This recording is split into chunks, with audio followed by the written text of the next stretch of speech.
Kansas City. Good afternoon, James, and welcome on board. James has noticed that there are small caramel-colored rosettes on the underbelly and legs of the lioness, and that is true, especially the younger ones. They retain those little spots, and as they get older they will fade away, but it does depend on the individual. And you can see quite clearly now those spots. On the adults it's not as clear, but even on the 3-year-old male that's just up a little way from this individual that you've been looking at. Well, so it is fairly common for both males and females to have it, but it certainly is more pronounced when they are younger.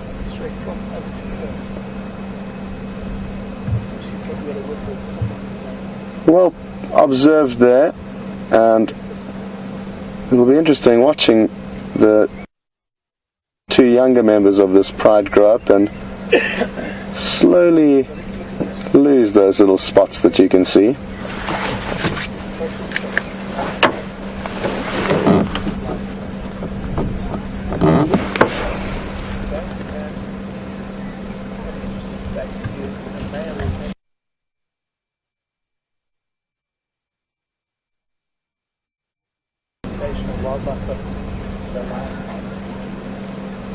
Got an interesting question through from Barbara in Greenwich, and thanks for sending your question through, Barbara.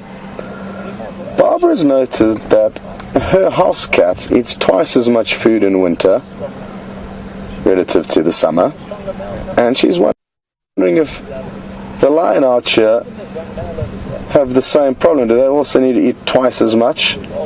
And that's a very, very good question. I'm not sure that they do. I'm guessing that it may be very cold in your winters, and therefore your cat may burn more energy to keep warm.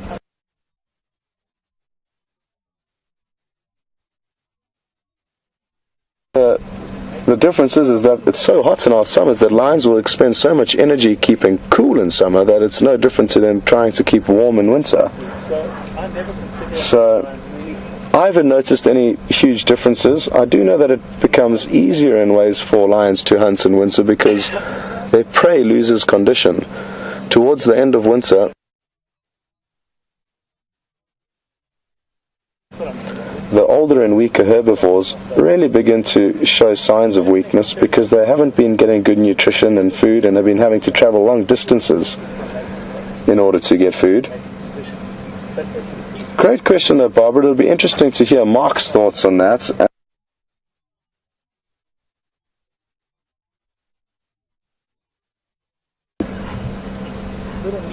But I haven't personally noticed any differences, Barbs.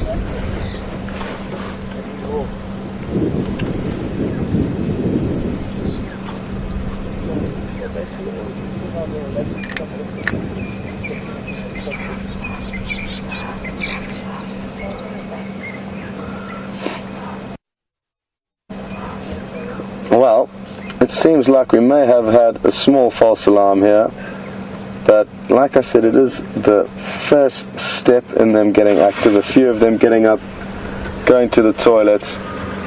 But for the meantime, I think it's safe to say that we're not going to get any major action from these lions.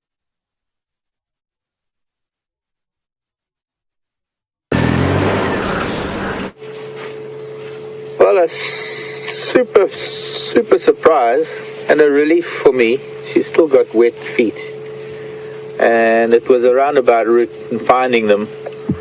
But much like it is with a lot of tracking, if you isolate where they haven't been, you could maybe eventually figure out where they are. And well, we're now on the entrance road to Arathusa. The one set of tracks that must have come past the pump house that we were looking at earlier must have been maybe a bull that was tagging along behind the herd. This is a young female. She's got quite a young calf with her. I see up ahead on the left some more ellies. I'm going to go forward a little bit.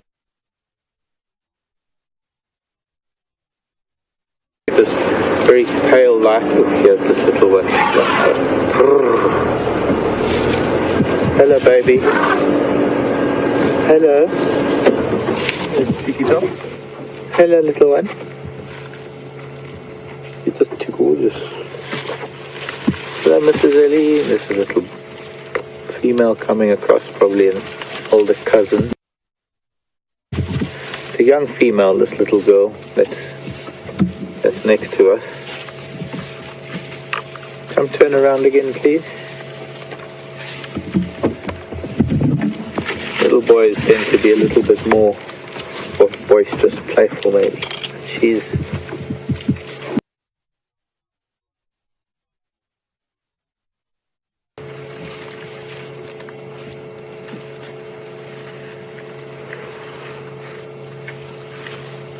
delightful little child.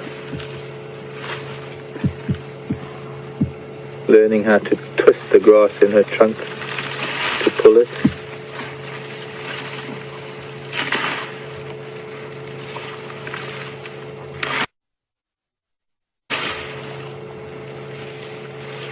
And this might be a matriarch. She's a big girl. Gosh. Just coming across the road now with her child.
She's a rather large ellie for a cow. Not very tall, but in terms of just her body size, it's quite possible, given that she's got a son, that little bull is well over 3 years old, I'd say. It's quite possible that she's actually pregnant again. And now looking at her from behind, she's got a considerable girth.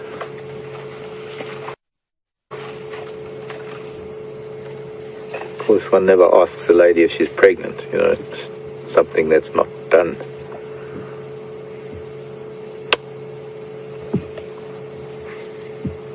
It's also got a really pretty tail when you can see it. Full of hair, very, very bushy tail. The tail gets shorter and Well, she's got a... If a tail can be pretty, she's got a pretty tail. Afternoon is wearing on, and unfortunately we're going to need to start making our way back towards Djuma.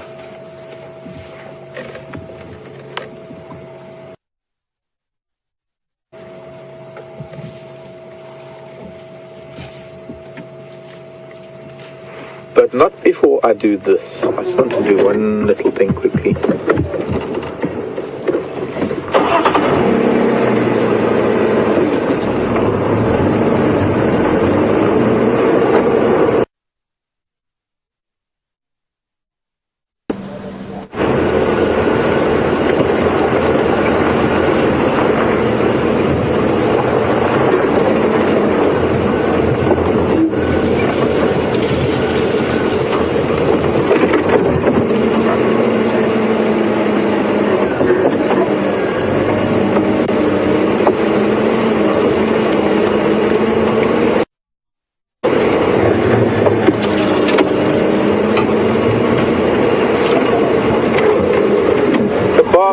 Bob saying that they were up to 20 ellies earlier. Well, this is the one group of 5, and now that we're actually coming off the road a little bit, we've got another ellie up ahead. There's no doubt another family group. I just wanted to come a little bit to, just for a little glimpse of an ellie sunset with a lot of skeletons, tree skeletons in the background. Just for a really nice view. There's another family group off to our left, probably more of them that are further up. So these are the this is probably the trailing family group. Where, oh gosh, you can see dozens of ellies up ahead. Well, not dozens, but quite a few. There's a Bolosanthus. And we're going to be able to get a sunset here with an ellie in the sky. You know, or rather,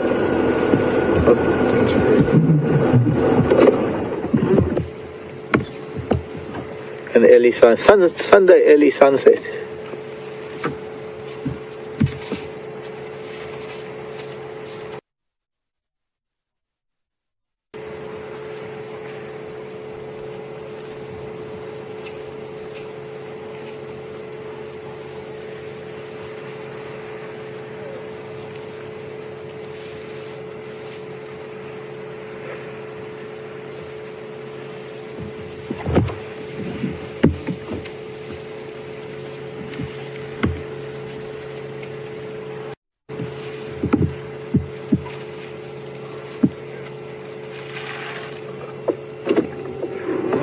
Right, now, unfortunately, it's really one of those things. Of course, tomorrow, hopefully they'll still be around, but it could be wishful thinking. And I have to have Brian swap over to the other side because we're going to come past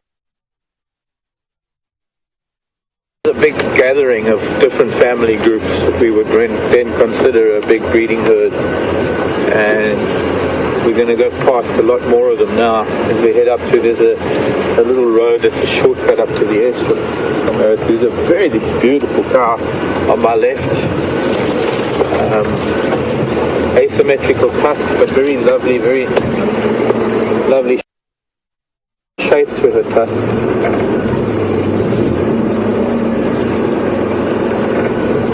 Hello, elephants. A little come, follow me.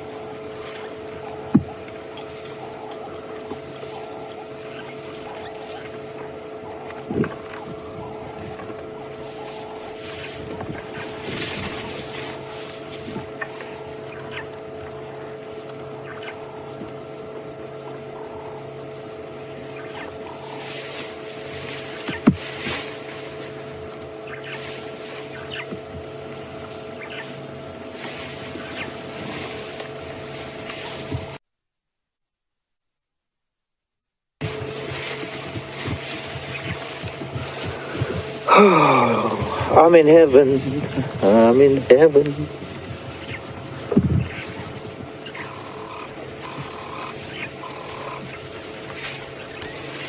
Oh, this little one that's approaching on the right, you'll notice has already got quite a distinct tear in her ear.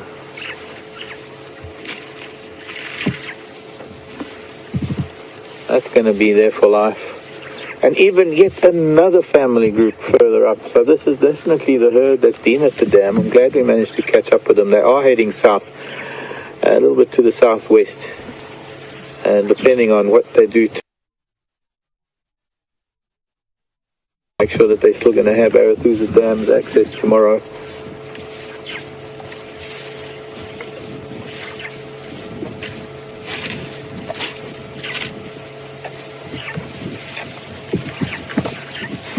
In fact, another 2 family groups up ahead. Sorry, she's right behind us, that's awkward. Another female with her children here up on the left, and then further up, even further, yet another family group. And they're moving together, but in a sort of a wide, they're quite spread apart.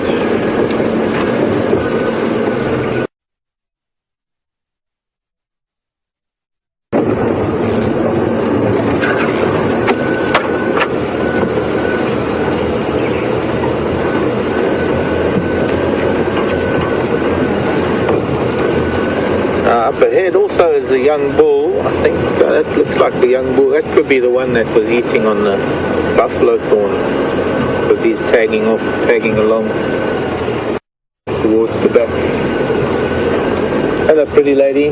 Thank you for letting us see you today. Oh, now we get an early sunset of no.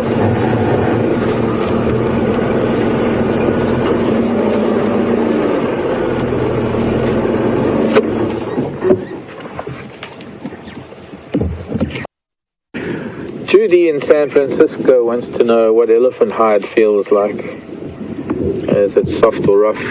It is rough. It's quite hard to the touch. It's very thick, leathery, dry. Well, when it's dry, I suppose it can be wet when they come out of the water, full of mud. But I've never really touched an elephant that I've been able to consciously analyze what I'm feeling, because the only time I really touched an elephant, I was in very extraordinary circumstances, and there wasn't any time to think about what its skin felt like. And other than that, I've never really been in touch with adult, or rather with wild elephants, even captive elephants.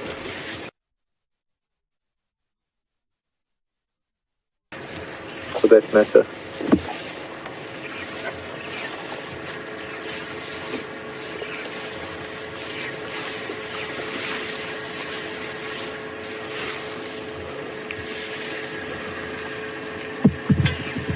Now, I'm sure a lot of people are expecting us to get back to the lions just before we get to Fireside Chat. I know that Scott's going to probably have to leave the lion and head over to start setting up Fireside Chat soon, but maybe we'll just have to take our chances and try and catch up with them as we go past on our way to FSC. But we are going to have to leave these alleys. It's starting to get to be a little bit close in time, and we need to give the other vehicles, let's see, there is one of the other. This beautiful sight, late afternoon on a Sunday afternoon.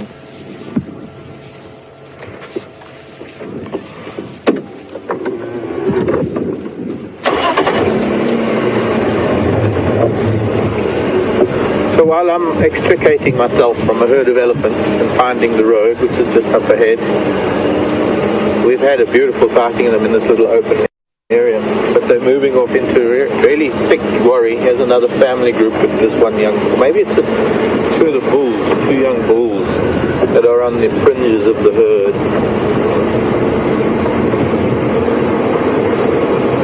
But they're all heading into this thicker worry, probably for the night. They don't go to sleep, they won't be And I hope that tomorrow morning we can come back again and see if we can maybe catch up with this wonderful group. Been super special. So let's go over to Scott. We're going to see what he's got with the lions, and he can always leave one or two of you looking after the lions until I get there, and I'll see you shortly.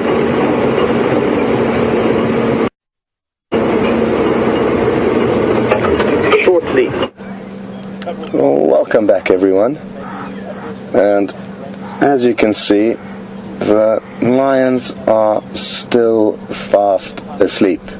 Now, that's not a problem. I was way off with my prediction. I was hoping, which they kind of did do. They showed signs of potentially moving on, but they got up, shuffled around. Some of them had a quick toilet break and then went back to bed. Thankfully, Mark found the elephants that he set out for, and well done to him for achieving his goal for the afternoon. And it sounds like you had a beautiful sunset sighting with the Ellies. Now, just to let you all know and keep you updated on the plans, VM and myself are going to head off in the next 5 minutes, but Mark is making his way to the lion as well, and hopefully when he gets here they'll be a little bit more active, and get everything prepped for our fireside chats, which is happening in 35 minutes time. So look forward to sharing some highlights of the week. There's not too many, just a few, and it's something new we're just experimenting with. So that will be done, and we'll discuss what's been happening over the last week and what we think about all the interesting things that go on here. And it's also a great time for us to answer your questions about anything, really. That's the great thing about a campfire. You can ask us questions that aren't necessarily pertinent to what we're seeing or what we're doing. So please send your questions through to questions@WildEarthTV, and we look forward to chatting with you around the campfire a little bit later.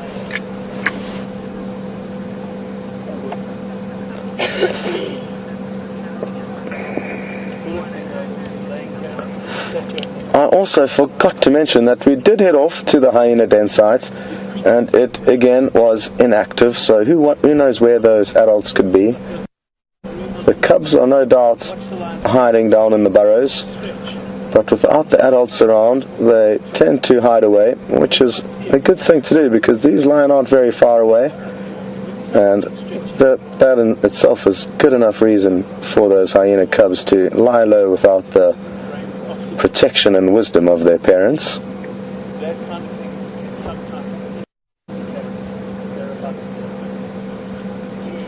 Now, I'm fairly confident in the next 4 or 5 minutes we aren't going to miss anything here, so I think we should go on a quick drive, and who knows what we'll bump into along the way. I'm hoping I'll be able to show you some potential prey for these lions as we leave. So say goodbye to the lion for now, but Mark will be back here shortly, and when Mark does get here, he'll be sure to invite you all along onto his vehicle. So don't worry, you're not going to miss anything. The other great thing about this situation is that there are currently 2 other vehicles in the sighting, and they'll be able to let Mark down on the accelerator, so there's nothing to worry about. And like I say, I would like to show you what's going on around us here, give you an idea of the terrain that they've been sleeping in. And as you can see, it's sparsely dotted with a variety of different shrubs and thickets, which make for perfect stalking.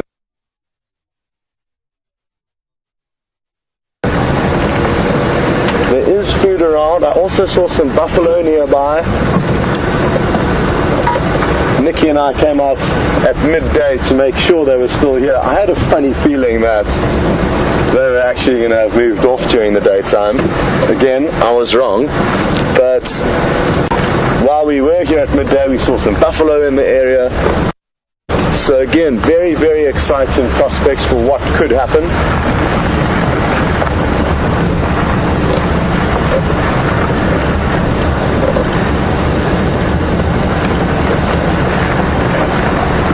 And even though we may not have seen anything here, we've certainly heard a lot of impala, so don't be fooled by the fact that just because we haven't seen anything, it doesn't mean that there are prey in the area. And what's interesting about the prey at this time of the year, especially the impala, is that they give away their presence, almost calling the predators in, saying, come pick me, I'm a male impala ratting, thinking about nothing else other than chasing off males and trying to acquire as many females as possible. And what this means is that,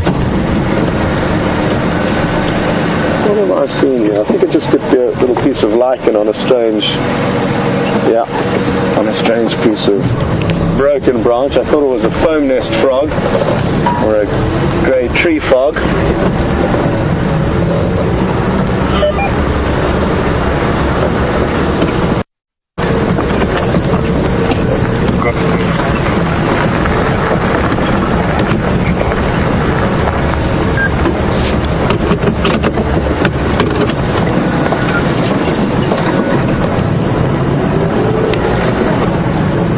Radios are taking a little bit of getting used to. The speakers actually in the mic that you would speak into, whereas usually you just speak into the mic, but the audio comes out of the base station. Oh, here we have a male impala. Now, will we be lucky enough to see him doing his thing? I've got a feeling we might get lucky. Come on, show us what we've been. That should no longer be the case.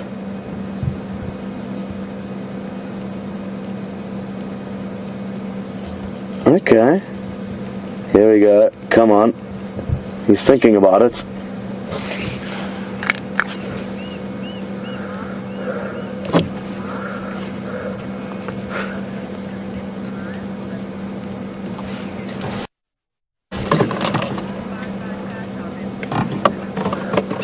Well, Mark's only probably 5 minutes away from the lions now, and that sounds like perfect timing. I know exactly where he is, and he's just a few minutes away, so you're not going to miss anything. And I'm going to spend 1 or 2 more minutes with these impala and see if we can't get any more signs and displays of the rutting.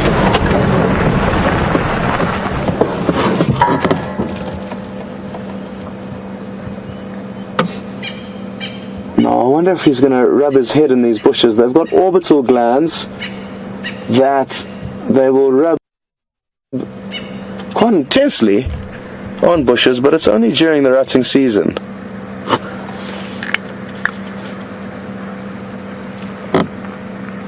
You'll notice how he's also looking. There we go, there we go.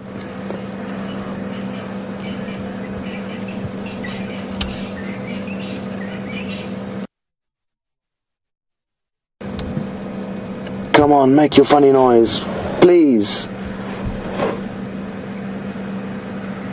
No.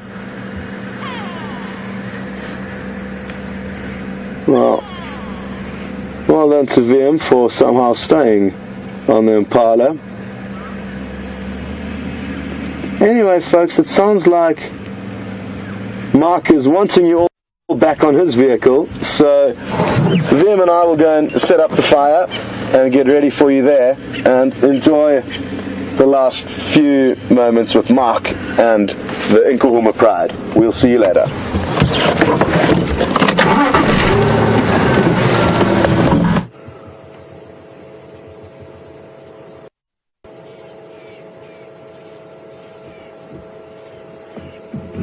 I'm turning back onto Djuma now. This is the last view of the sunset we're going to get on our way past the lion to fireside chat. Might get a glimpse from the lion through the trees, but you can see how now in the cooler part of the year, the dry season, all that cloud has burnt off, and a lot of dust and smoke in the air that filters only the red light, and so we get these lovely deep orange and red sunsets going into winter. Well, I think let's be on our way. We can just see if the lion is still as they were. I have to tell you that Brian and I saw this huge black mamba earlier. But before we could do anything about it, it turned around and disappeared very fast into the bush. Sunday afternoon, super African sunset.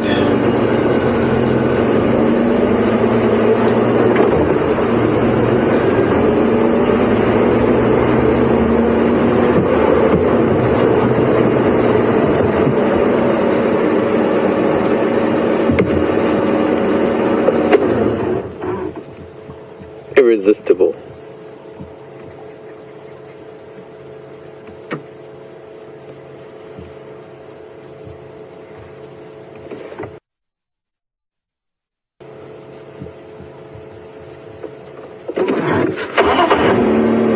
Goodbye, sunshine.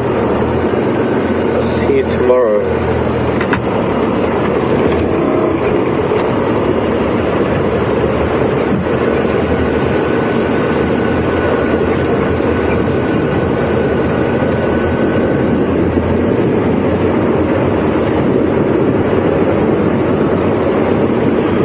Coming in from Laura in Michigan. Hi, Laura.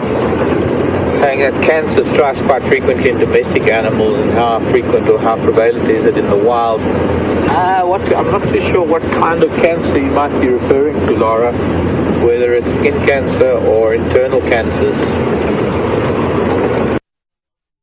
The question in another sense, unless you're talking of skin cancer, I wouldn't know.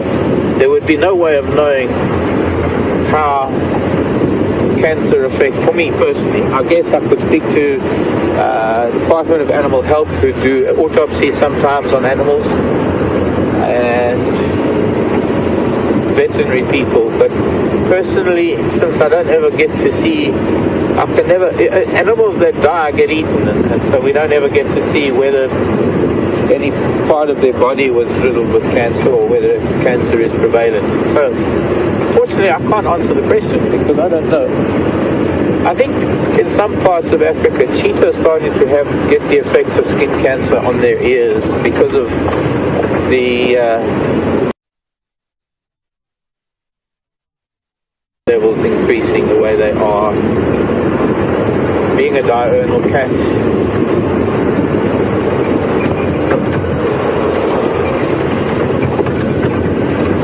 further than that, I really don't know, I'm afraid. Laura?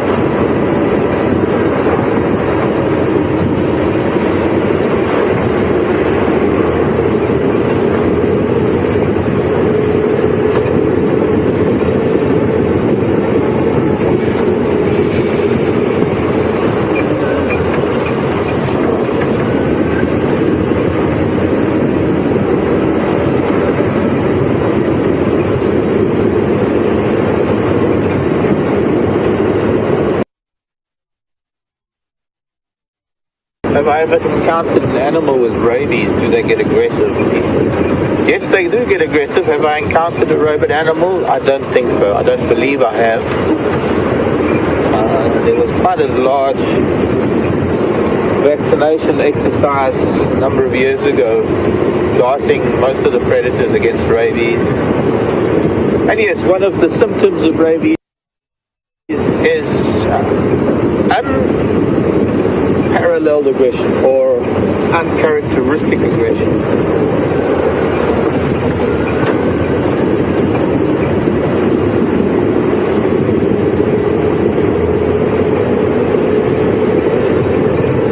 Animals biting at anything that... Hello little boys. Sorry we can't stop right now. We'll see you tomorrow. Little yearling impalas or 18-month-old impala rams that are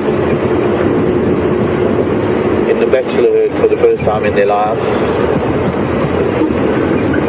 I noticed them glancing down towards a little group of females here.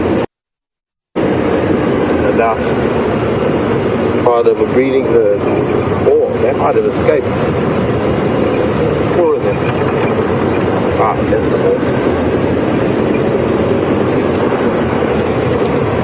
Most likely the impala that were making rutting noises. This ram, and maybe others around here. There's another ram further down the road, so he's probably standing off here. Maybe keep that other ram at bay. Not sure. I'm just guessing. I haven't been here to see the dynamics, but probably these boys that have been running around snorting like they have and attracting the attention of the lion earlier.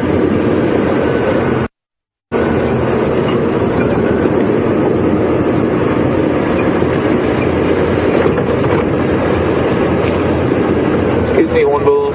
Sorry.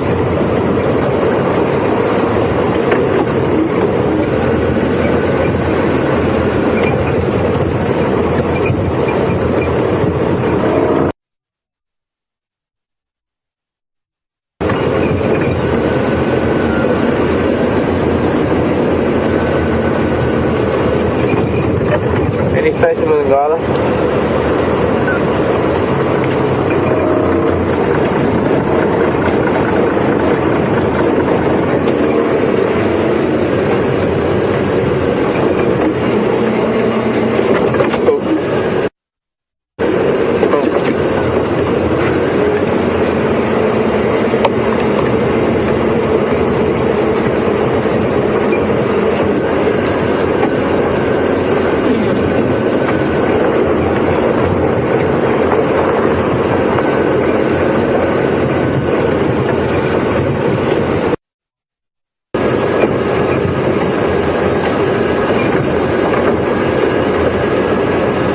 In Greenwich, the lions eat more in winter.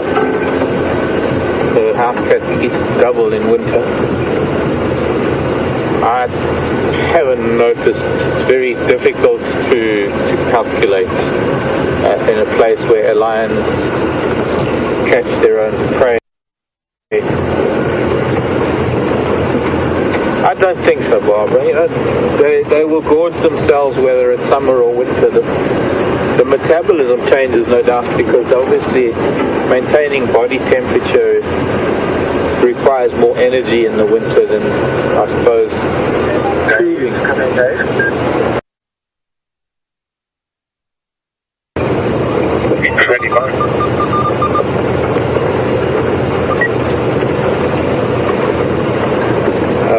But it's being wild animals, and there's no way of knowing how much they eat on a daily basis, or if you had to take it per week. Station with Ngala?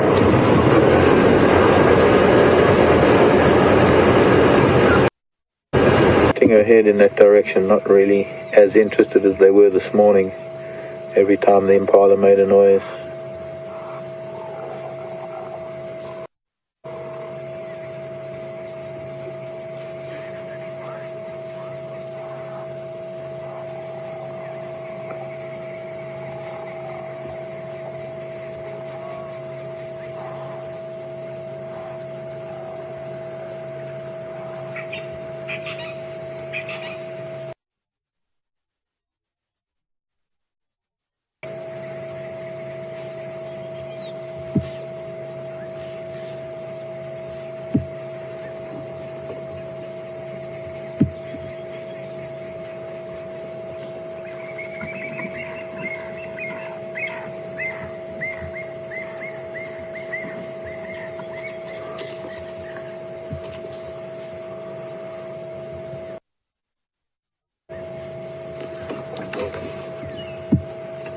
Kathy in Florida. Hello, Kathy.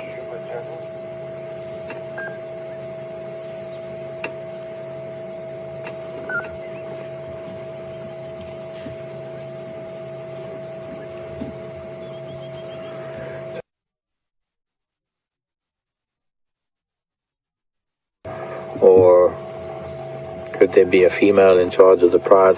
Well, I suppose essentially females are in charge of the pride, Kathy, because the males are always doing their own thing. in charge of the pride or in charge of the territory? In charge of the pride, I'd say it's the females. In charge of the territory, it's probably the males. You'll find that the females are more consistent within the territory. Males are transitory. They come in, they take over, they rule for a while, but then they either get ousted or, well, invariably get ousted. And you will find that there are prides of females without males who might fall within the extended range. Splinter groups of the main pride, the females living with youngsters away from the main hub of the pride and not really interacting with the males as much as the main hub of the pride interacts with them.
Well, we've only got a few minutes before we're going to go over to Fireside Chat. I hope you're going to be sending some questions in for Fireside Chat as well as even now.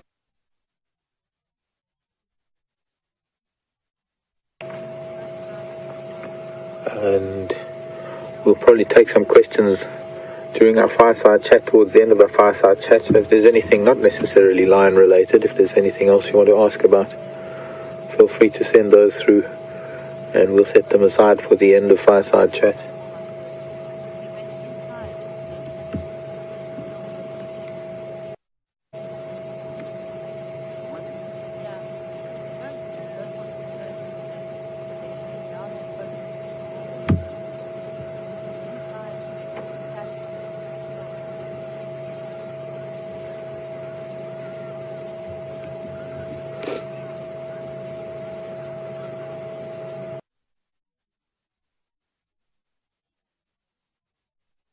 Fairly full of hippo, and they're still digesting it.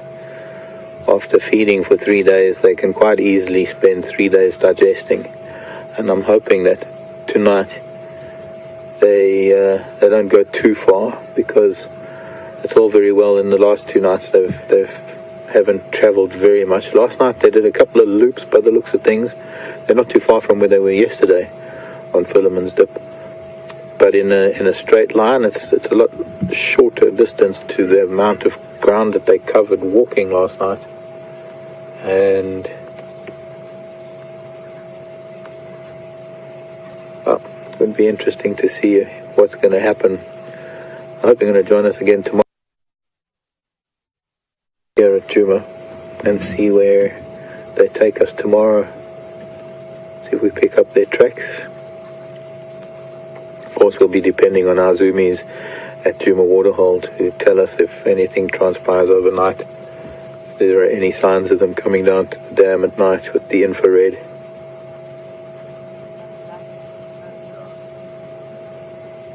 But so far not looking like we're going to get much action out of them this evening.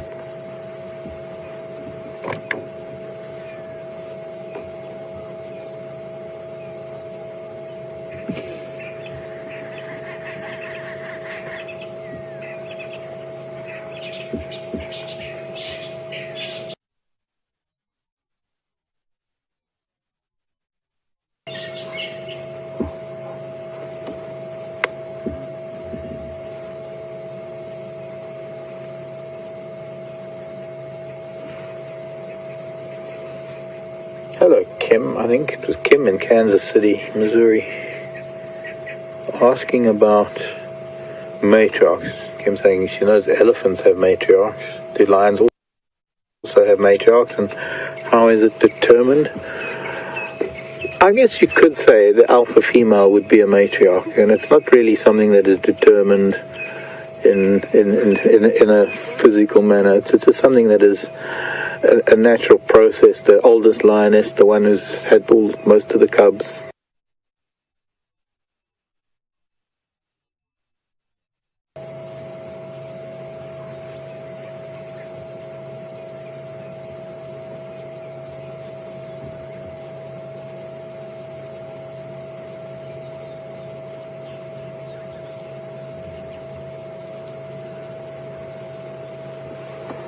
Now that the sun's gone, there's actually a little bit of cloud coming over again.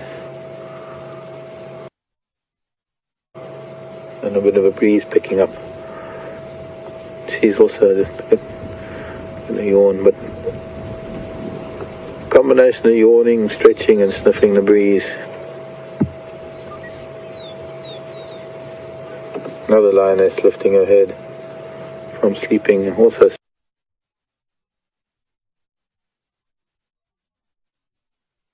very pretty.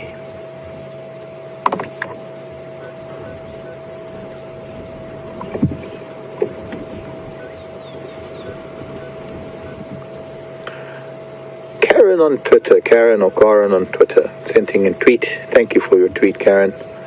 Wanting to know why the back of the ears are black. Very much the same reason why the tip of the tail is black.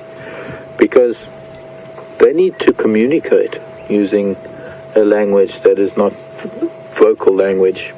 When they're hunting, when they're out there spread out over quite a wide area and they're targeting a particular animal for the hunt,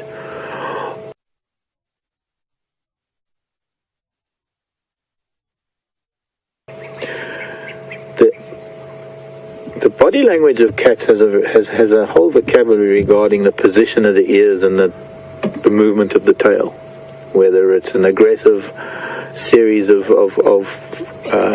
signals or a passive group of signals.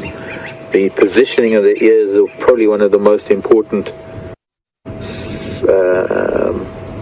signs, or one of the most notable signs of the mood of a cat. And if you have a domestic cat, you will know that when the ears start going back, there's aggression involved, and when the ears come forward, there's interest and curiosity.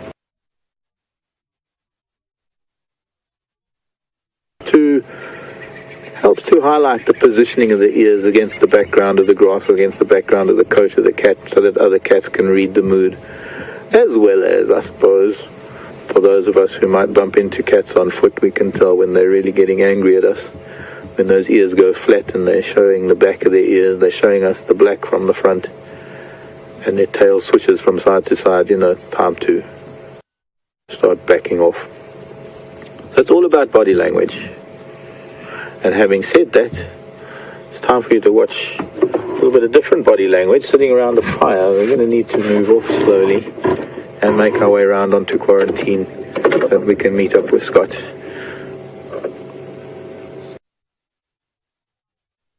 One little boy.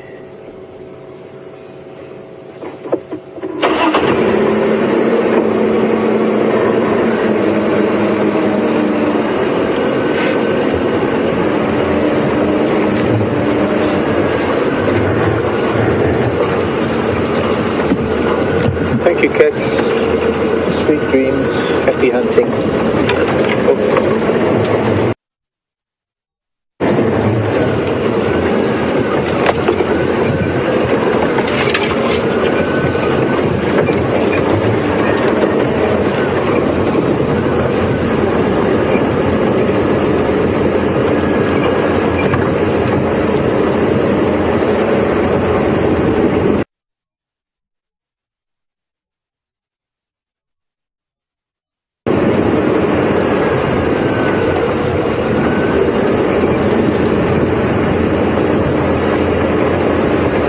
Hunting situation, they can't talk to each other because they give their position away. So they're able to communicate intention just by the movement of their ears, just by the twitch of a tail, something that's not going to draw attention to them and not going to make them visible by the prey animals, but something that they can communicate with. Even within this situation now, where they're all lying down, the positioning of the ears can tell other individuals what's happening with them.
If the lion if there was a snake in the tree, what would happen? Gosh, Alan, a whole range of possibilities of what could happen.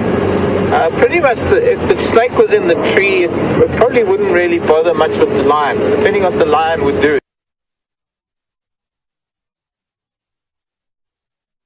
A little bit nervous and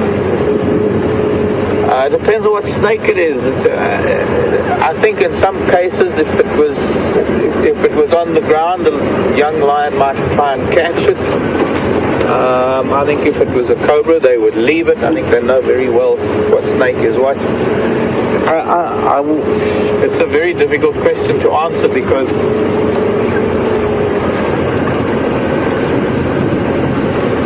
there's no telling what either the snake or the lion would do. It's not it wouldn't be an instinctive action. It wouldn't be something that it wouldn't be an action, or it wouldn't be a behavioral thing that is a textbook behavior.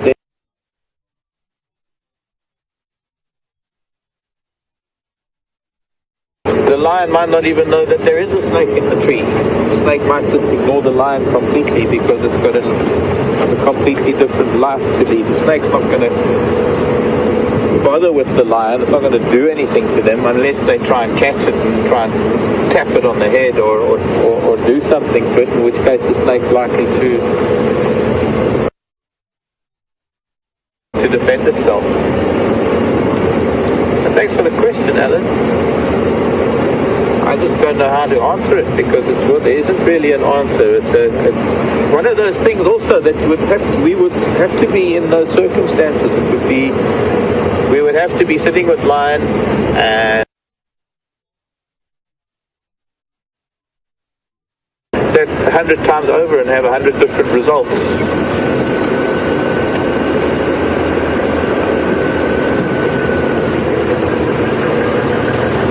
Okay. Hello. How you doing? Very good, and you? Good, thank you. Good. Just been into Ngala? Yeah. Sorry, I've got to go. Okay. That's right. Cool. Bye, everybody. And so I'm going to say goodbye for now. I'll see you in a few minutes from the other camera when we get to Fireside Chat. We're not too far away right now. I'll see you shortly. Head over to Scott.